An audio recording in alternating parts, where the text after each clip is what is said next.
नमस्कार विद्यार्थियों, मैं अंशु शर्मा नए वीडियो के साथ। कल हमने तुगलक वंश के बारे में और खिलजी वंश के बारे में चर्चा की थी। आज हम पढ़ेंगे सैयद वंश और लोदी वंश।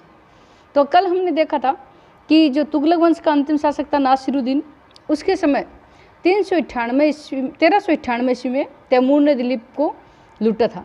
तो तैमूर ने दिल्ली को जीतकर जो खिज्र खां था उसको अपना वहाँ प्रतिनिधि नियुक्त कर दिया और खिज्र खां ने ही फिर सैयद वंश की नींव डाली थी 1414 ईस्वी में।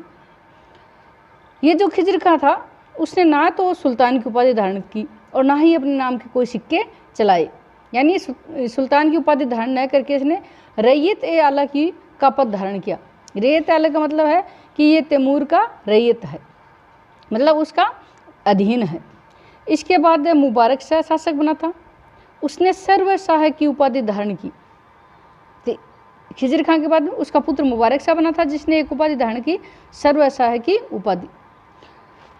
याह्या बिन सरहिंदी ये एक लेखक हुए जिन्होंने तारिख-ए-मुबारक शाही लिखी थी। इन्होंने तारिख-ए-मुबारक शाही लिखी। इनके बाद मुबारक शाह के बाद मोहम्मद शाह गद्दी पर बैठा। इनका कोई खास योगदान नहीं है। अंतिम शासक था अलाउद्दीन आलम शाह। इन्होंने क्या किया था, स्वेच्छा से अपनी गद्दी त्याग दी थी और इन्होंने बहलोल लोदी के नेतृत्व में त्यागी थी। इसके बाद है वो बहलोल लोदी शासक बनता है और भारत में लोदी वंश की स्थापना होती है। तो जैसे ही शाह आलम ने स्वेच्छा से अपनी गद्दी त्याग दी तो बहलोल लोदी ने 1451 में लोदी वंश की स्थापना की थी और ये 1451 से लेकर 1489 तक शासक रहे थे। सल्तनत काल में इनका सबसे लंबा कार्यकाल है। कई बार प्रश्न पूछ लेते हैं कि सल्तनत काल में सबसे लंबे कार्यकाल वाले शासक कौन है, तो वो है बहलोल लोदी। उन्होंने जौनपुर के जो मोहम्मद शाह टर्की उनको पराजित किया था। इसके बाद में 1489 में उनकी मृत्यु हो गई थी और मृत्यु भी कैसे हुई थी, लू लगने से इनकी मृत्यु हो गई थी। इसके बाद इनका पुत्र था सिकंदर लोदी। सिकंदर लोदी है 1489 में शासक बना और 1517 तक ये शासक रहा था। सिकंदर लोदी ने आगरा नगर की स्थापना की थी। क्यों की थी? क्योंकि ये आगरा के माध्यम से राजस्थान, दिल्ली और अन्य जो आसपास के क्षेत्र है उन पे अपना अधिकार जमाना चाहता था। इनका उपनाम था गुल्लरू खां। गुल्लरू खां इनका उपनाम था और इसी नाम से ये कविता भी लिखता था। सिकंदर लोदी इसी नाम से कविता लिखता था। इम्पोर्टेंट क्वेश्चन आता है सिकंदरी गज क्या है, ये इम्पोर्टेंट है एग्जाम की दृष्टि से। तो सिकंदर लोदी ने 30 इंच का एक नया गज चलाया था जो भूमि नापने के काम में लिया जाता था। इसे सिकंदरी गज कहते हैं।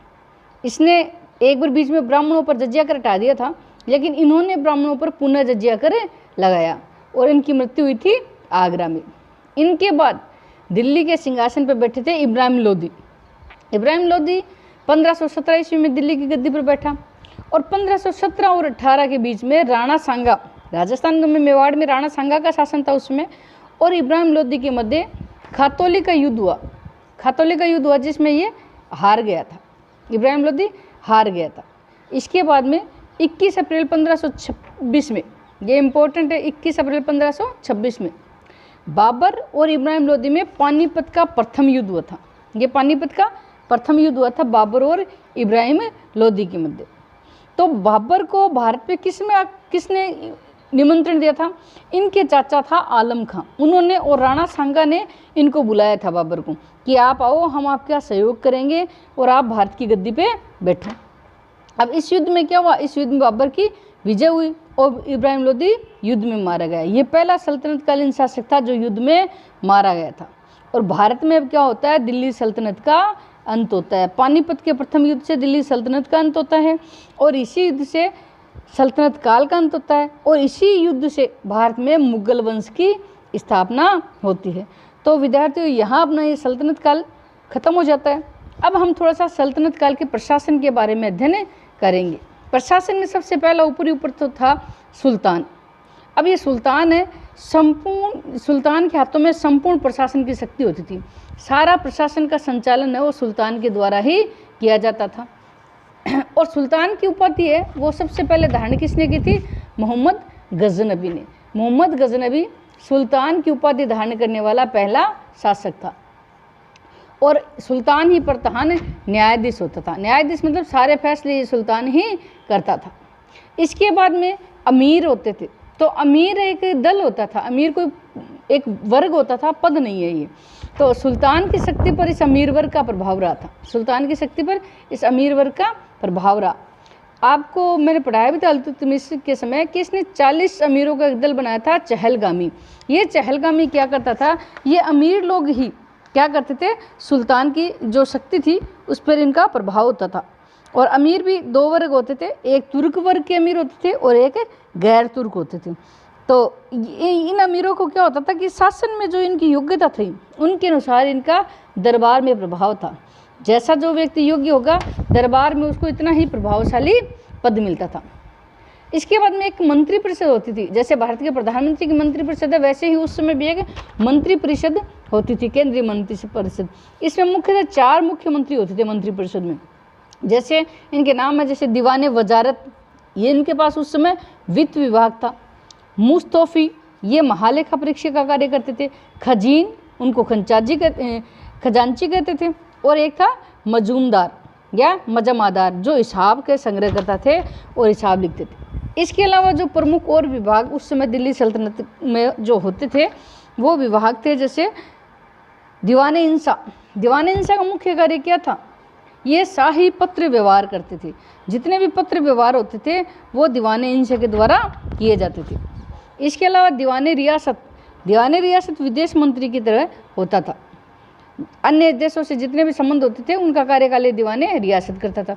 इसके अलावा होते थे सद्र उस सुदूर, जो धर्म विभाग का मुखिया होता था। फिर होता बरीद ए मुमालिक। बरीद ए मुमालिक का कार्य था सूचना विभाग का प्रमुख होता था, अन्य विभागों को सूचना देना, अन्य जितने भी विभाग थे उनमें संपर्क स्थापित करना इसका बरीद ए मुमालिक का प्रमुख कार्य था। इसके बाद में जैसे केंद्र प्रशासन है वैसा ही प्रांतीय प्रशासन भी होता था। केंद्रीय शासन के समान ही ये प्रांतीय प्रशासन होता था। प्रांतपति को का वली या नाजिम कहा जाता था। ये जो प्रांतपति थे उनको या तो वली कहते थे या कहते थे नाजिम। और ये जो प्रांतपति है इनकी नियुक्ति सुल्तान खुद करता था। प्रांतपति की नियुक्ति है वो सुल्तान खुद करता था। इसके अलावा जैसे कोई जिला होता तो एक सिख नाम का जो अधिकारी होता था वो जिले का राजस्व अधिकारी होता था।